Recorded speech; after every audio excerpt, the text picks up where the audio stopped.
So the GT was always part of the 205 range right from its launch in 1983. Of course the GTI came along fairly soon after. In 88ish, I think they updated the model range and we got the TU engine in the GT. That brought power up from about 80 brake horsepower to 85. This engine was quite different actually. The specification for the GT is that you get a twin choke carburetor, you get a high lift cam and a fairly free-flowing inlet manifold as well. Suspension wise, you got 42% stiffer front springs at the front obviously, and only 6% stiffer at the rear. I find that interesting. Brakes, as I have checked, pretty much the same. We've got drums at the rear and non-vented discs at the front.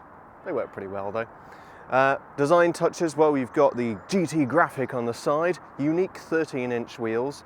Yeah, interestingly, pretty much the same as the rest of the range, not bigger wheel tyre package particularly. It was always the sporty car in the range apart from the GTI.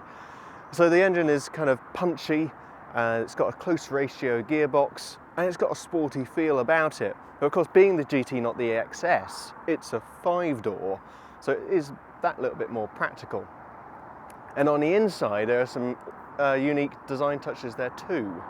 So on the inside you get lovely sports seats with unique to the GT red and grey trim. It's tweed apparently.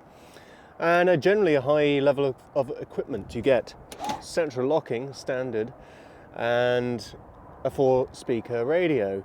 Air conditioning was an option, sunroof is here, tilt, slide was an option I think. Interestingly, for a car like this though, kind of like a sporting special, you don't get oil temperature or pressure gauges. You had to get the GTI for those. Overall though, it's a very practical car with a bit of a sporting flavour. So there you have it, the 205 GT. Notice how small it is.